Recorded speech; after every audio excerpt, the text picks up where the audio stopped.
La foi est une ferme assurance des choses qu'on espère, une démonstration de celles qu'on ne voit pas.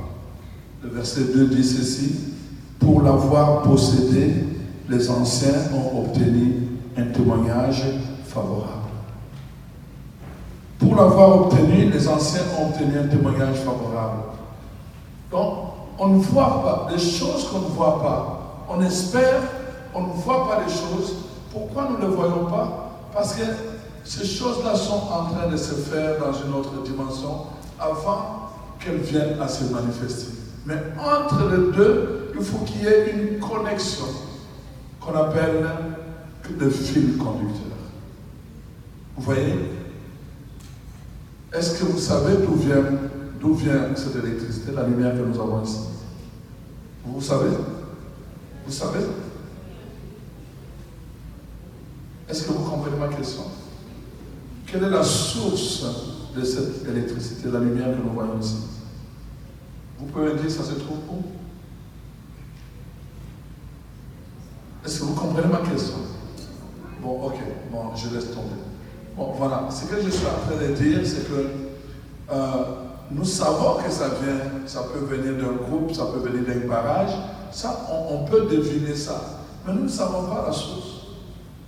Tout ce que nous savons, c'est qu'il y a de l'électricité ici. Mais entre la source et cette salle, qu'est-ce qui permet la lumière de s'allumer? C'est le fil. Il y a un fil qui est relié à la source et ce fil est relié à cette salle. Nous ne voyons pas le fil. Dans certaines maisons, on peut voir, bien sûr. Mais nous ne voyons pas le fil. Et on n'a même pas besoin de voir le fil. Ce n'est pas une nécessité. Ce qu'on voit, c'est la lumière.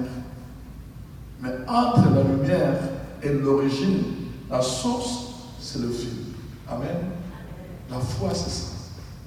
Entre ce qui se manifeste et ce qui donne à se manifester, il y a un fil que nous appelons la foi. C'est pour cela qu'on dit, on ne voit pas. Mais c'est une assurance. Nous avons l'assurance, quand on voit la lumière, je suis sûr, c'est une assurance qu'il y a une source quelque part. Parce que la lumière ne peut pas venir d'elle-même comme ça. Ça me relie à une source que je ne vois pas. Mais moi, c'est dans la foi. Je sais que par expérience, cette lumière s'allume parce qu'il y a une source qui produit de l'électricité. Amen. Mais regardez, le premier mot que le livre des Hébreux utilise, c'est quoi? L'assurance. C'est l'assurance. Je vais vous donner deux exemples pour que vous compreniez qu'est-ce qui nous donne l'assurance. Le premier exemple, vous voyez le bracelet que nous avons dans nos mains? Ce bracelet me donne l'assurance que quand je vais aller au buffet, personne ne viendra me dire « Hé, qu'est-ce que tu fais là? Comment tu entres là ?»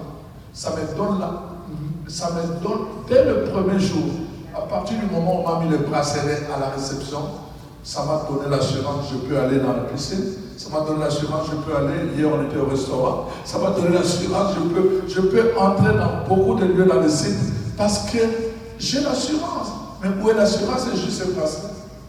Est-ce que vous me comprenez? Est-ce que vous me comprenez? Ça, c'est la première chose qui donne l'assurance.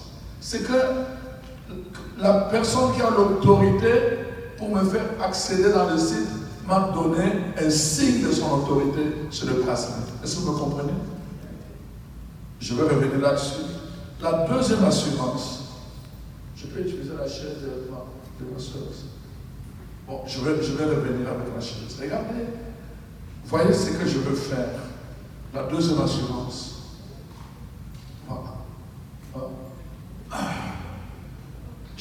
Je ne vérifie même pas, je ne regarde même pas. Et je m'assieds tout bonnement. Mais d'où vient cette assurance que je peux simplement prendre une chaise et m'asseoir comme ça? On vient dans les églises, les bancs sont là, nous venons directement, nous nous asseyons. D'où nous vient cette assurance?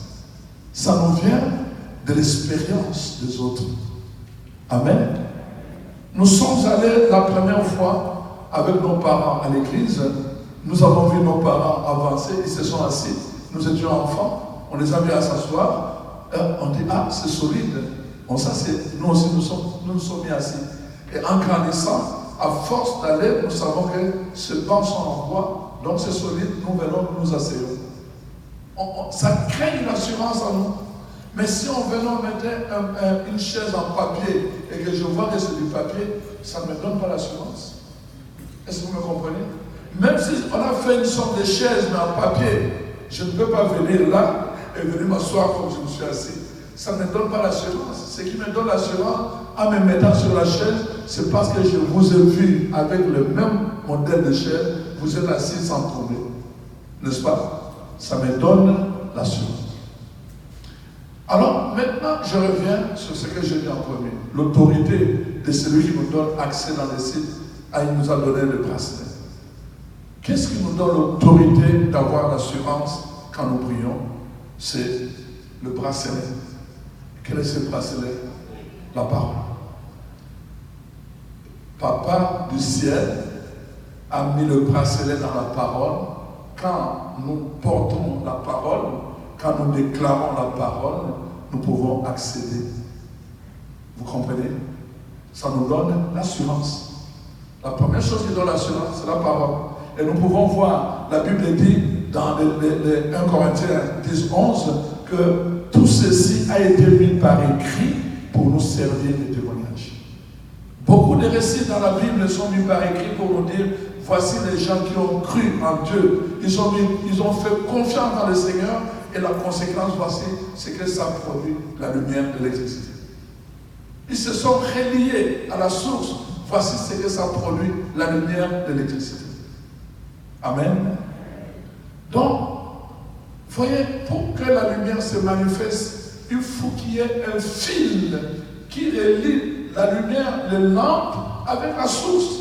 Si on coupe le fil, la lumière s'éteint. Dans notre vie, c'est la même chose. C'est la même chose.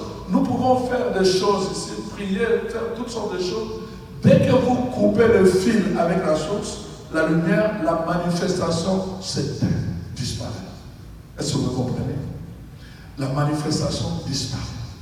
La deuxième chose qui nous donne l'assurance, comme je vous ai dit, la chaise, c'est le fait de voir. C'est pour cela que vous voyez, hier, je vous ai parlé de mon témoignage. Pourquoi on donne les témoignages? Pour rassurer les autres, pour leur dire, voici, dans les mêmes conditions, ce que Dieu a fait de moi. Parce que Dieu l'a fait, moi aussi, je peux venir témoigner devant vous. Parce que ce Dieu-là n'a pas changé. Il donne la même assurance à ceux qui croient en lui. Voici ce qu'il a fait avec moi. On pensait que Dieu avait fait dans l'Ancien Testament, avec les apôtres, avec Abraham, Isaac, Jacob. On pensait que c'était fini, mais on réalise qu'aujourd'hui encore, il y a des gens qui témoignent. Voici comment j'étais avant, voici ce que Dieu a fait dans ma vie, et voici comment les choses ont changé. Ça donne l'assurance. Il faut qu'on soit relié à la source. Maintenant, le problème, c'est à quoi je suis en train de vous parler de ça. Je commence par la foi. Pourquoi nous en avons besoin? Parce qu'un enfant de Dieu, comme tout être humain sur la terre, doit prendre conscience d'un phénomène que j'appelle l'interaction entre le ciel et la terre.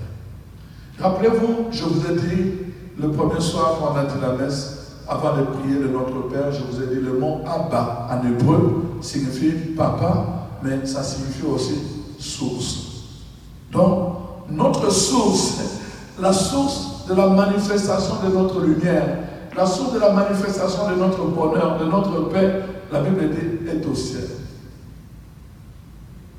La source est au ciel, mais nous sommes sur la terre. Dieu règne dans le ciel et nous régnons sur la terre. Et il a établi un principe pour qu'il y ait une interaction entre le ciel et la terre. À cause de cela, il a mis d'abord en nous cette interaction. C'est-à-dire que l'être humain est la seule créature de Dieu qui porte en lui le ciel et la terre. Au-dedans de nous, c'est que Dieu nous a créé esprit dans un corps avec une âme. Du point de vue de Dieu, nous sommes comme cela. Du point de vue humain, nous sommes un corps avec une âme et un esprit. Mais du point de vue de Dieu, nous sommes un esprit d'abord avec un corps et avec un corps et une âme. Dans un corps, pardon, avec une âme. Alors, donc, en mettant l'esprit en nous, Dieu voulait justement que par l'Esprit, nous soyons connectés avec le ciel, où les choses se font dans l'Esprit. C'est-à-dire qu'on ne le voit pas nécessairement dans la dimension matérielle. Amen. Vous êtes là? Comprenez-moi bien. La parole de Dieu dit dans 1 Corinthiens chapitre 15, verset 44, qu'il y a un corps animal, ma chair, mon corps que vous voyez, mais il y a aussi un corps spirituel. Amen. Laissez-moi vous dire une chose. Satan et Dieu sont intéressés par une seule chose, l'être humain. Satan et Dieu. Nous sommes un terrain de conflit. Satan nous désire, Dieu nous désire. Et le deux, Satan comme Dieu, ils ne sont pas intéressés par notre corps charnel. Ils ne sont pas intéressés par notre corps animal. Ils sont intéressés par notre corps spirituel. Amen. Ils sont intéressés par notre corps spirituel, le corps qui doit être glorieux. Ce corps spirituel, c'est ça qui intéresse Dieu. C'est pour cela qu'il permet que le corps animal puisse mourir. L'apôtre Paul dit, même si nous mourons dans notre corps, mais nous allons ressusciter dans le corps glorieux. Le corps animal peut mourir, mais Dieu est préoccupé d'abord par le corps glorieux. Voilà pourquoi la Bible dit dès le commencement, quand Dieu nous a créés, il nous a créés à son image et à sa ressemblance. Qu'est-ce que ça signifie à son image et à sa ressemblance? À l'image de Dieu, Dieu est esprit. Donc, nous aussi, nous sommes esprits dans un corps. Mais Dieu est esprit pur. C'est pour cela que nous avons l'image de Dieu en nous. La ressemblance de Dieu, c'est quoi? C'est le mode opératoire. Le mode d'opération.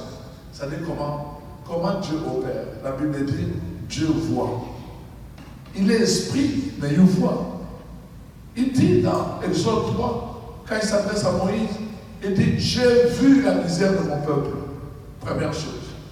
La deuxième chose, c'est que Dieu entend. Il est esprit, mais il peut entendre. Il dit à Moïse, j'ai entendu les cris de mon peuple. Et la troisième chose, Dieu peut vous voir. Son monde opératoire. Dieu peut voir, il peut entendre, il peut mouvoir. Il dit, je viens moi-même, je descends pour libérer mon peuple. On a vu dans les livres de Genèse déjà comment Dieu descendait du ciel jusque sur la terre pour venir visiter Adam et Ève. Et Adam et Ève, en ce moment-là, vous voyez, ils communiquaient avec Dieu, mais Dieu n'était pas visible dans la dimension charnelle. Ils pouvaient communiquer avec Dieu parce que leur esprit était pur pour voir Dieu. Ils n'avaient aucun problème. Mais il y a eu un moment dans l'histoire, quand ils ont péché, la première chose qu'ils ont perdue, c'était justement cette capacité de voir. Or, c'est exactement ça que Satan est venu leur proposer. Vous voyez pourquoi dans la franc-maçonnerie, on fait l'éloge de Satan?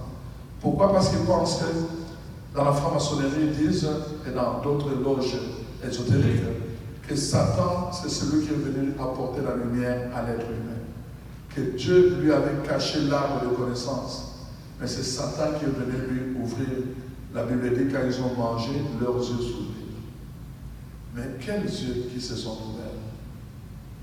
Vous voyez, la Bible parle de 7 yeux. La Bible parle jusqu'à 7. Le 7e, c'est l'œil prophétique. Le Dieu naturel. Le deuxième, c'est le yeux, n'est-ce pas, de l'âme. C'est-à-dire que Satan utilise, qu'on va dire, par exemple, le yeux astral, le voyage astral. Ça, c'est vraiment le deuxième, que les gens, les marabouts, les sorciers, les gens qui pratiquent les histoires occultes utilisent le yeux donc, de l'âme qu'on appelle astral. Et la troisième catégorie qu'on appelle les yeux spirituels. Paul va prier, il va dire, Seigneur, je prie pour que le Seigneur ouvre vos yeux du cœur, afin que vous puissiez voir. Dans l'Ancien Testament, dans le deuxième livre des Rois, au chapitre 4, nous voyons comment Élisée va prier pour Géasi, qui était son serviteur, parce qu'il ne voyait pas. il y avait une armée d'anges qui entourait la ville. Élisée le voyait, mais Géasi, son serviteur, ne le voyait pas. Et il était agité. Il dit, Seigneur, on est venu nous attaquer. Et il dit, oh, n'aie pas peur. Il dit, comment je ne peux pas avoir peur? Il dit, mais regarde, ceux qui sont avec nous sont plus nombreux qu'eux. Il dit, qui est avec nous? Il dit, oh, tu ne le vois pas? Il dit, qui? Alors il dit, attends, Seigneur, ouvre ses yeux pour qu'il voit. Et le Seigneur a ouvert les yeux, la troisième dimension. Quand je parle première nature, les yeux naturels, les yeux astral, deuxième nature, troisième nature, les yeux spirituels. Le Seigneur a ouvert ses yeux spirituels et il était capable de voir toute une armée d'anges qui attendaient que si l'armée syrienne venait capturer le serviteur de Dieu pour intervenir. Amen. Amen. Non, c'est important. Ne dormez pas parce que c'est important ce que je vous dis là. Vous allez comprendre pourquoi vous êtes attaqué. Si vous ne comprenez pas ce que je vous dis là, vous allez continuer à vivre dans une dimension ou dans une direction que Dieu n'a pas destinée pour vous. Alors donc, quand vous comprenez ces choses, vous voyez, qu'est-ce que Satan a utilisé? Il a utilisé la deuxième nature de voir les yeux astraux, au niveau astral, au niveau des l'âme. Alors, donc, cette connaissance-là, vous allez voir dans les initiations franc-maçonniques, c'est ça qu'ils vont donner. De sorte qu'ils vont apprendre aux gens comment sortir du corps et comment faire toute la pratique pour aller se manifester chez quelqu'un et pour faire parfois bloquer la vie de quelqu'un, faire beaucoup de pratiques comme ça. Comment on peut bloquer le mariage de quelqu'un avec des pratiques, c'est au niveau astral qui peut fonctionner. Satan ne peut pas fonctionner au niveau spirituel parce qu'il ne peut pas. Il ne peut pas. Il fonctionne au niveau astral. Vous voyez? Parce que nous avons aussi un corps astral. Et c'est à ce niveau-là qu'il fonctionne, au niveau de l'énergie.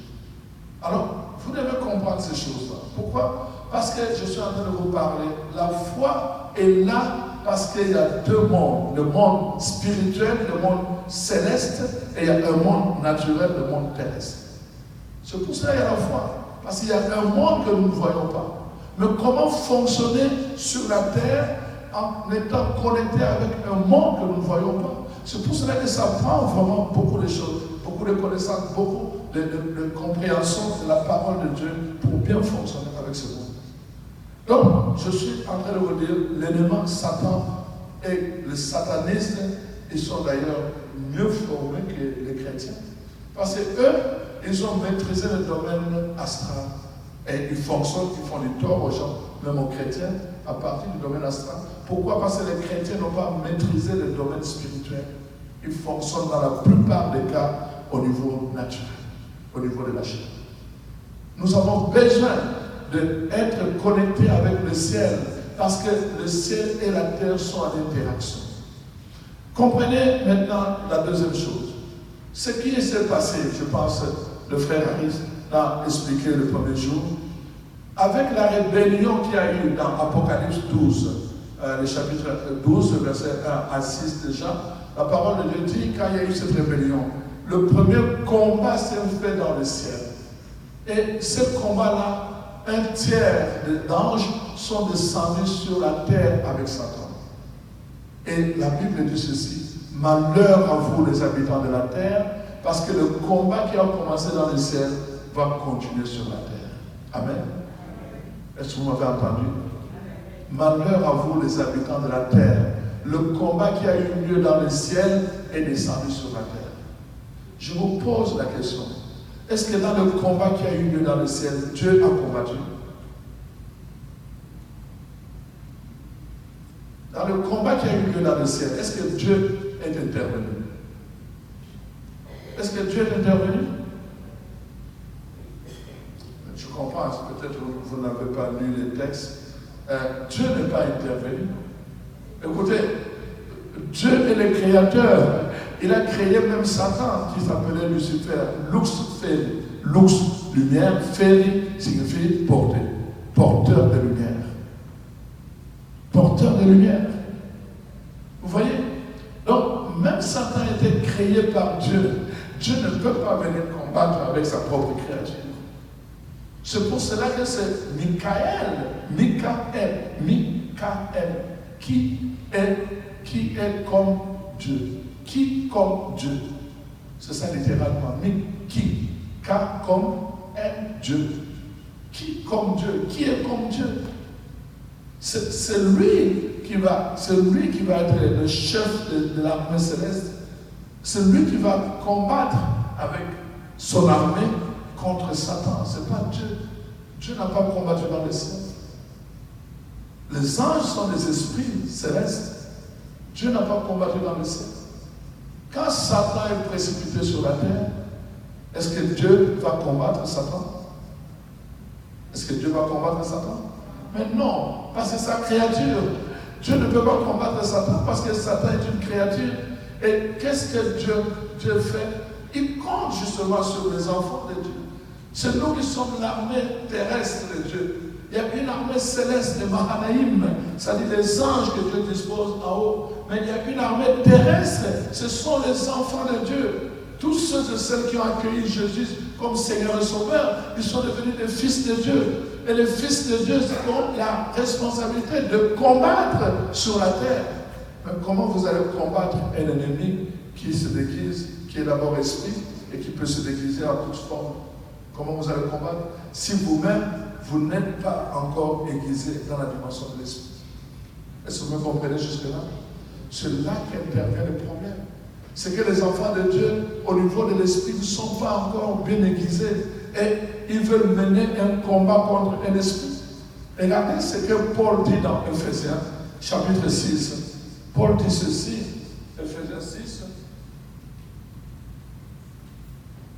Je vous lis parce que je pense que c'est important pour vous d'entendre ce que la parole de Dieu dit, sinon je risque de le dire simplement comme cela, comme si je parlais à des adultes dans la foi. Alors, Ephésiens 6 dit ceci, à partir du verset 10, je vais lire. Au reste, fortifiez-vous dans le Seigneur et par sa force toute-puissante. Revêtez-vous de toutes les armes de Dieu afin de pouvoir tenir ferme contre les ruses du diable. Car nous n'avons pas à lutter contre la chair et le sang, mais contre les esprits domination, contre les esprits autorité, contre les esprits principautés et contre les esprits méchants dans les lieux célestes. Nous ne luttons pas contre la chair. Si c'était contre la chair, ça serait facile. On prendrait le bâton de baseball, on commence à le poursuivre, ça serait beaucoup plus facile. La Bible dit, nous luttons contre les esprits. Ces esprits se sont répartis en hiérarchie. Il y a des esprits de domination, il y a des esprits d'autorité, il y a des esprits méchants. Chaque esprit a une mission. Les esprits de domination, souvent, vont utiliser le sport, ça va utiliser la musique, ça va utiliser tout ce qui est le média. Les esprits, ça va dominer à travers ce moyen-là. Les esprits principautés établissent des principes de vie. Vous allez voir certains dans leur famille, donc ils sont pris par un esprit principauté. C'est comme si leur famille est régie par des principes. Tout le monde est colérique dans cette famille-là. Tout le monde colérique. Il y a une principauté qui a établi des principes de vie dans cette famille-là.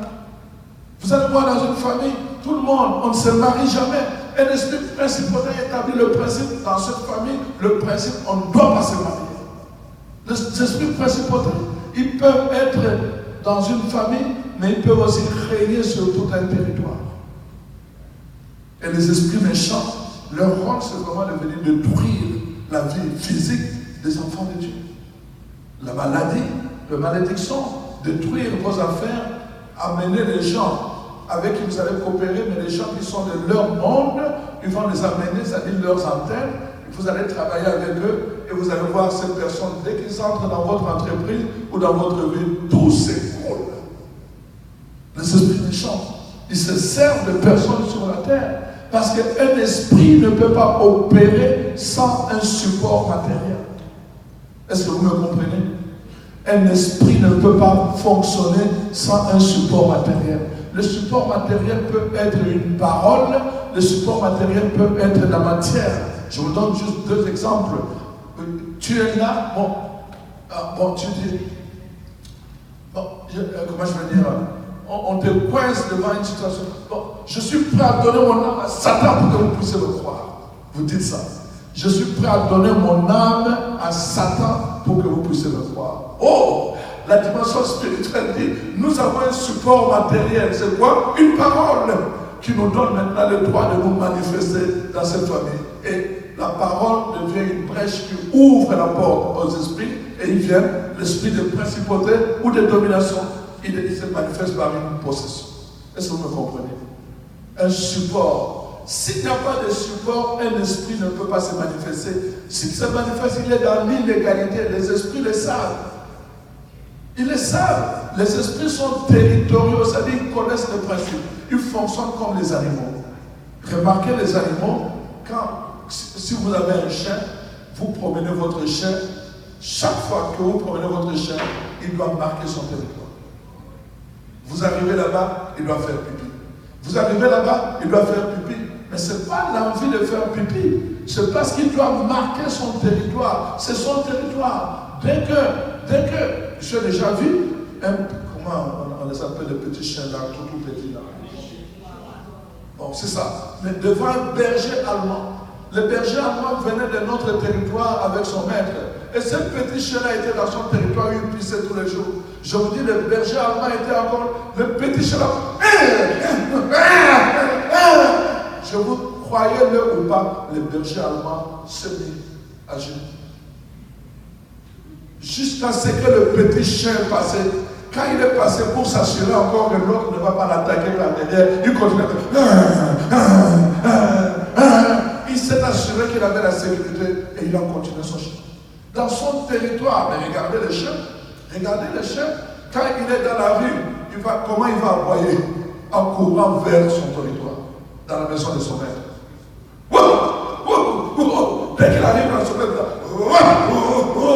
là il sait qu'il est dans son territoire, il peut finalement aboyer. Qu'est-ce qui donne le territoire aux esprits? C'est justement le support matériel. Nous parlons mal, mais c'est tant pis pour nous, parce que les esprits, eux, ils n'ont pas pitié. La notion de pitié n'existe pas. Je faisais la délivrance de l'homme qui était dans la sorcellerie, qui me disait, quand on est possédé dans ce pouvoir-là, on n'a pas pitié.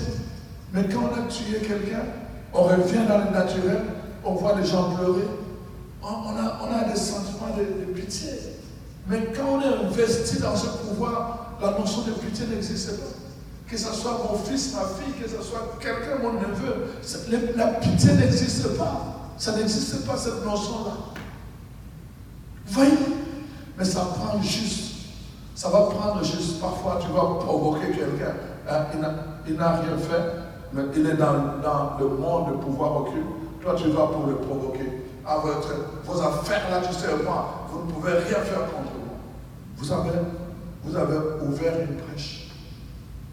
Vous avez ouvert une brèche. Rappelez-vous ce que je vous ai dit. Quand Dieu choisit la nuit pour venir nous parler, c'est parce que nous avons une lâcher prise. Nous n'avons plus le contrôle. Et c'est la nuit que ces gens-là travaillent aussi. Les manifestations astrales, c'est la nuit. Les jeunes, c'est la nuit qui viennent faire, qui font des pratiques. En général, c'est la nuit. Ils ont des heures. Allez vérifier autour de vous, allez voir. À cause de cela.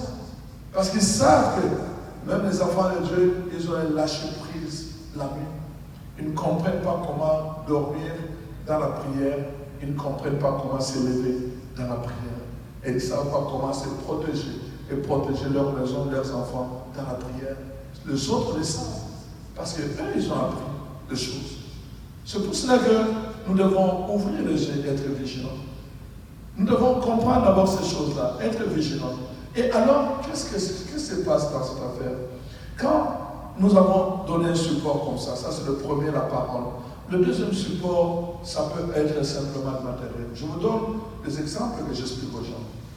Regarde, quelqu'un qui veut vous faire du tort, l'esprit va utiliser le type de personnes, des personnes qui vous sont proches. Il va se servir de ces gens-là. Quelqu'un, il va susciter la jalousie auprès de votre ami intime. il va susciter beaucoup de jalousie. Alors il dit, toi tu avances, tu progresses beaucoup. Et moi, toi tu ne progresses pas, tu vois comment tu ne progresses pas. Elle progresse beaucoup, c'est pas juste. C'est pas juste. Pourtant vous priez ensemble, tu vois, c'est pas juste. Il faut faire quelque chose, il faut sûrement lui là, il est allé voir un marabout. Donc, Satan va commencer à mettre ses pensées dans l'esprit de ton ami. Et un jour, ton ami dit, donc il est allé voir un marabout. Bon, moi aussi je vais aller voir un marabout. Et elle va voir un marabout et dit, apporte-moi quelques mèches de cheveux de ton ami. Ton ami revient à la maison. Comment ça va bien. Vous commencez à parler des choses. Tu vas aller à la toilette. Et ça va à la toilette là.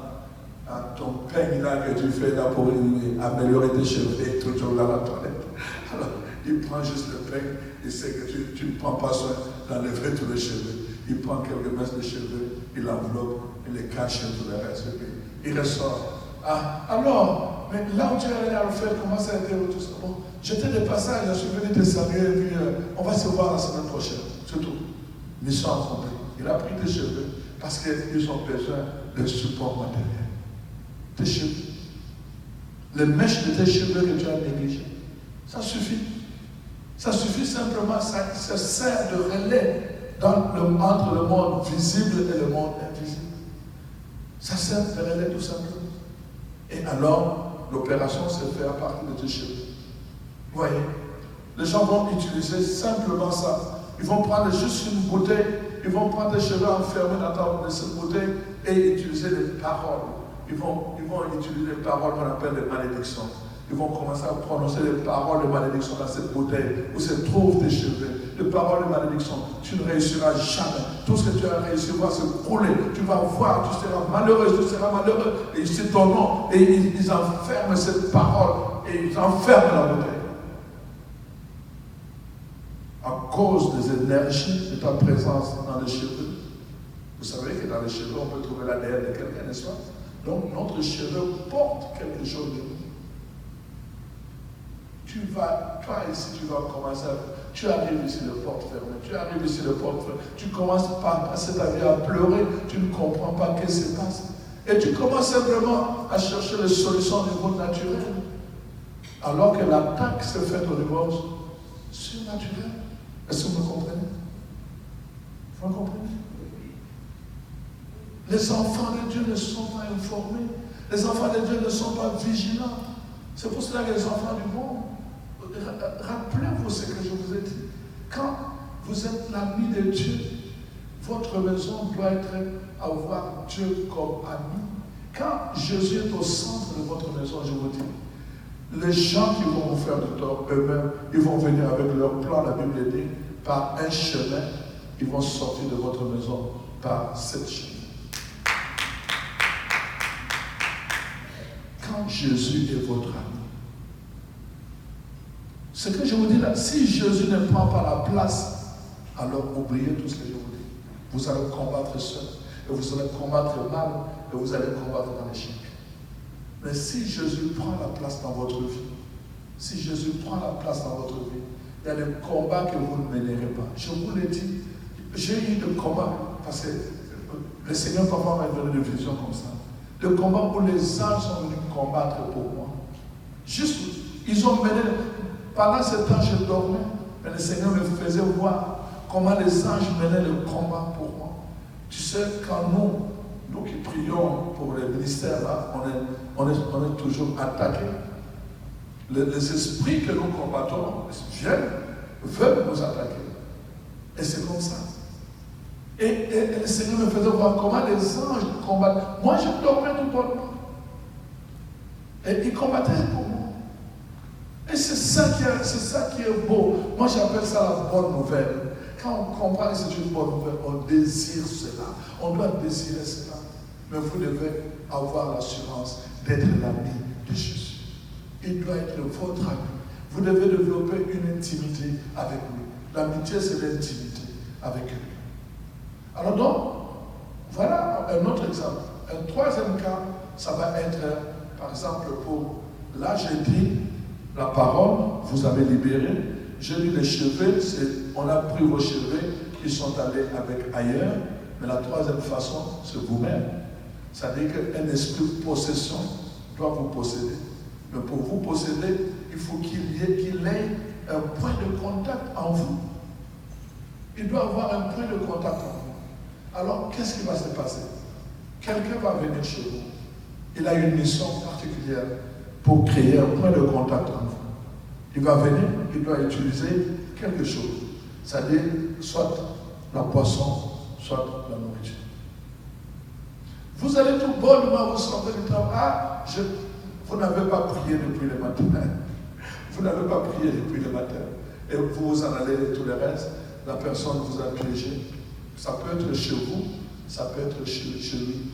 Il vous a piégé, il vous invite, et vous allez là. Simplement, vous ne savez pas que vous êtes piégé. Vous allez prendre la boisson. Et dans cette boisson, vous et vous seuls allez avoir des choses qu'on a mises pour servir de point de contact dans votre ventre, afin que l'esprit de possession puisse se saisir. Ça peut être la nourriture. C'est pour cela que ne soyez pas pressés. Vraiment, un enfant de Dieu, même si vous êtes dans un endroit où vous voyez que les gens ne prient pas et tout le reste, et que votre prière peut déranger, concentrez-vous simplement en silence, vous tenez la scène en silence. Je suis enfant de Dieu. Tout ce que Dieu a créé, la Bible dit, je le soumets sous votre autorité. Et que tout ce qui n'est pas de toi, Seigneur, brûle, détruis-le par ton sang précieux. Et que tout ce qui n'est pas de toi, si c'est pour me nuire, Seigneur, que ça puisse se manifester. Que ça puisse se manifester. Moi je n'attends même pas d'avoir la selle sur moi. Avant même d'aller chez quelqu'un, même quand je vais prier, avant de franchir le terrain de quelqu'un. Vous savez, on était allé chez quelqu'un. Ils ont piégé leur maison. C'est-à-dire qu'ils vous invitent pour aller faire la délivrance de leur maison. Mais ils ont piégé leur maison. Ils ont piégé. Donc si vous venez et que vous entrez directement dans la maison, vous êtes piégé. Vous allez tomber malade. Et une maladie, les gens ne vont pas comprendre. Les gens veulent comme ça. Je dis, bon, on est arrivé à cette maison. Je dis, entrez. Oh non, entrez en premier. Entrez en premier. Je dis, ok, attends. Là, je commençais à prier. Quand je commençais à prier, la personne commence à fuir. La deuxième personne s'est enfuie. Mais ce sont les gens qui nous ont invités. Ils commencent à fuir. Alors que j'ai juste fait la prière. On se regarde, on dit, mais qu'est-ce qui se passe? Non, ils commencent à fuir. Ils ne voulaient pas entrer. Je dis aux autres, n'entrez pas. C'est le lendemain qu'on a su la vérité. Ils voulaient nous piéger. Vous voyez, si vous n'êtes pas averti par le Saint-Esprit, si vous n'avez pas une communion avec le Saint-Esprit, vous irez avec la bonne foi, votre bonne foi, votre sincérité, mais vous allez en sortir là avec des choses que vous ne devriez pas, en principe, porter à cause de votre bonne foi. Vous allez le porter. Amen. Est-ce que vous me comprenez? Donc, 3 niveaux. Votre parole. Deuxième niveau, quelqu'un prend vos cheveux, il les amène à quelqu'un d'autre. On vous enferme là-bas. 3e niveau, pour vous posséder, on va utiliser la nourriture, le breuvage.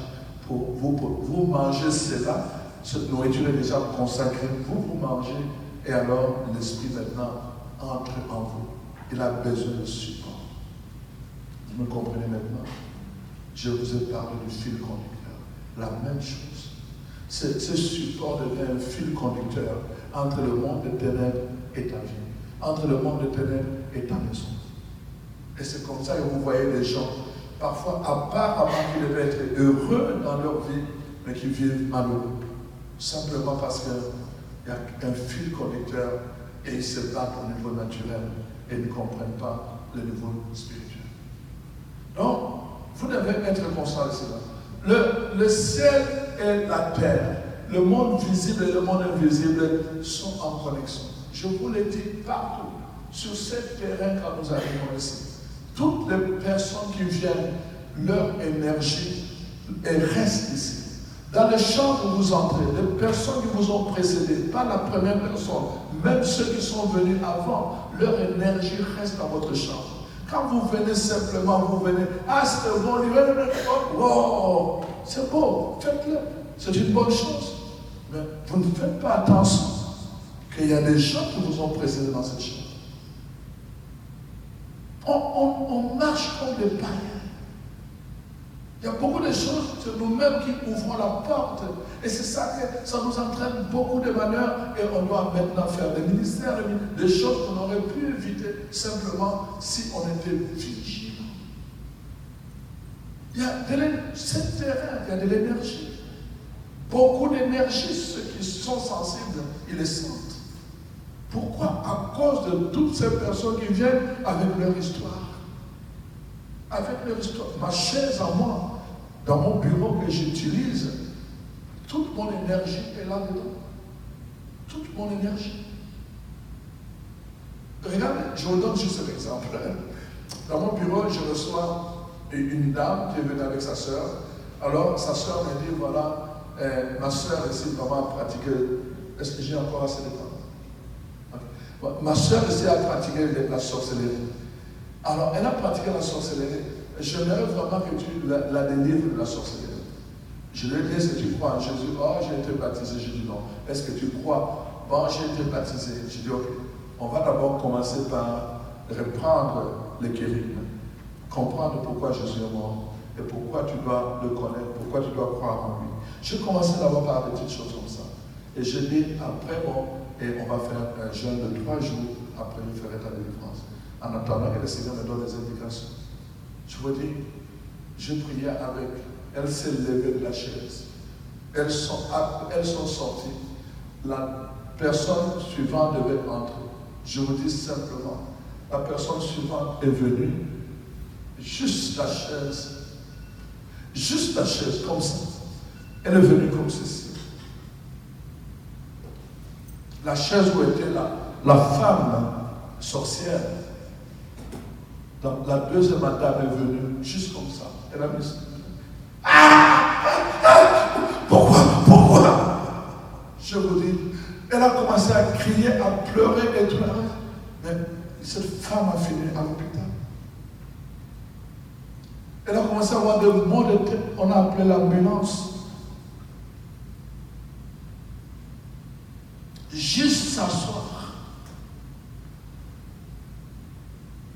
C'est comme ça que moi, voyez, si vous venez dans mon bureau, vous allez... Non, je ne vous dis pas ça. Bon, ok. Alors, donc, cette femme est venue, donc, juste s'asseoir. Et il a eu l'énergie de cette femme sorcière. Juste s'asseoir. Mon bureau, avant le matin de recevoir les gens, et à la fin de la journée, après avoir recevoir les gens, je fais un rite de purification. Parce que je reçois beaucoup de gens qui viennent avec beaucoup de choses occultes, beaucoup d'énergie négative, beaucoup de blessures, et tout reste dans mon bureau. Si je ne fais pas un rite de purification, moi je suis foutu. Chaque jour. C'est très important. C'est pour ça que vous voyez beaucoup de gens, parfois il travaille dans un bureau, il reçoit beaucoup de gens et puis tout le reste, et à la fin de son affaire, cette personne tombe malade, parfois une maladie inexpliquée, ils ne comprennent pas pourquoi, et finalement, vous allez voir des choses comme ça. Pourquoi? Mais toute l'énergie qui s'emmagasinait dans ton bureau peut avoir de l'influence sur toi-même. Parce que le monde spirituel fonctionne avec simplement de l'énergie. Est-ce que vous me comprenez? Très important, le ciel et la terre, le visible et l'invisible. Que vous le vouliez ou pas, c'est toujours en interaction. Que vous le sachiez ou pas, c'est toujours en interaction. Je vous donne juste un exemple simple. Voilà. Dans cette salle où nous sommes, est-ce que vous savez qu'il y a des voix qui passent ici? Il y a des voix de parole. Il y a des voix qui passent ici, mais nous ne les sentons pas, nous ne les entendons pas, parce que nous n'avons pas la capacité de les entendre dans leur minimité.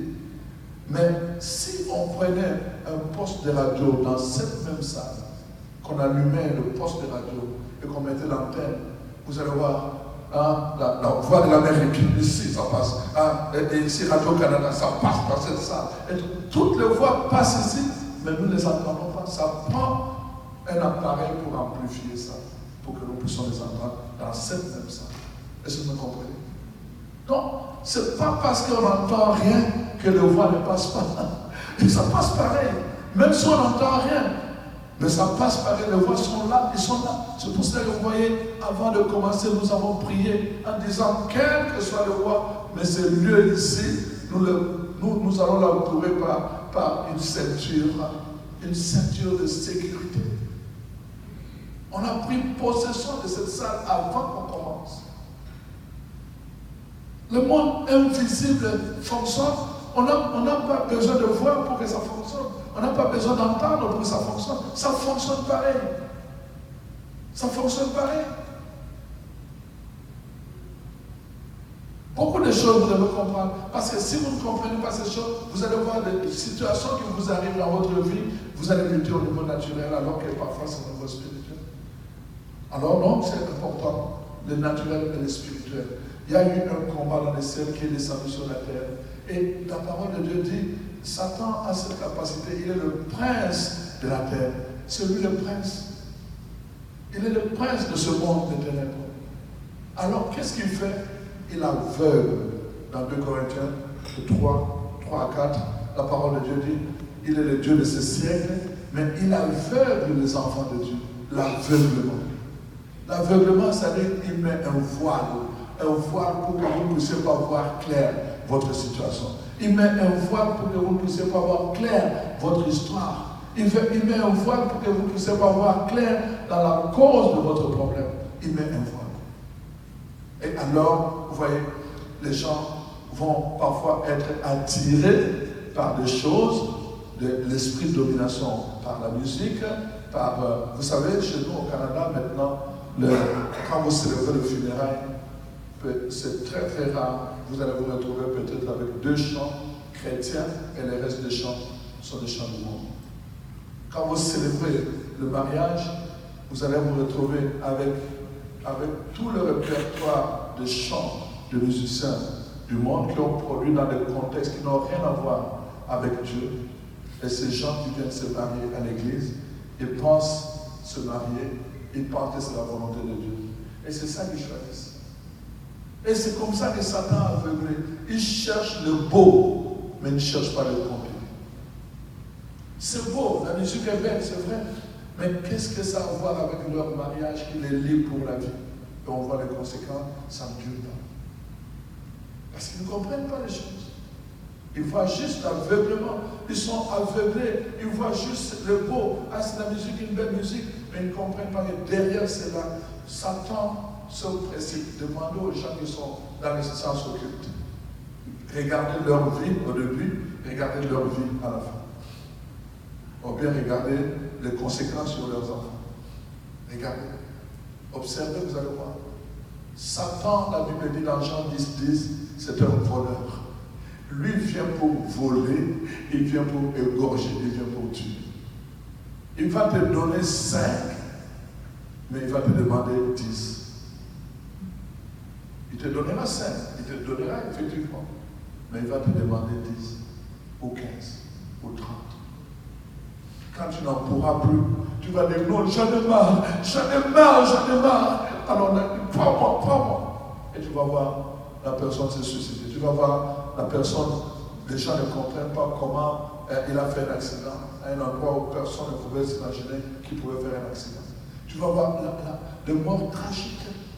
Pourquoi? Parce qu'à la fin, ils ne sont plus capables de continuer à payer la dette de Satan. Parce que ça ne finit jamais. Ça ne finit jamais. Jusqu'à ce que toi-même, tu vas te donner de sacrifier. Et alors là, il dit c'est ça. Vous voyez, avant de venir ici, j'ai reçu une dame qui était dans ce monde-là. Elle a une fille. Alors, voilà. Pendant qu'on s'est rencontrés, et je dis, on va prier, mais je ne fais pas le ministère maintenant, parce que j'étais physiquement fatigué. Alors, je dis juste de faire la prière pour que vous retourniez à la maison. je commençais à prier, l'Esprit se manifeste. Il commence à parler comme un homme dans cette femme. Et il me dit, tu n'as pas le droit de toucher à ma femme. Il me dit ça comme ça. Tu n'as pas le droit de me toucher à ma femme. Hein? On a fait un contrat avec. Si tu me chasses, alors il faut qu'elle me donne sa fille. Je ne savais même pas qu'elle avait une fille. Il faut qu'elle me donne, donc qu'elle sacrifie sa fille.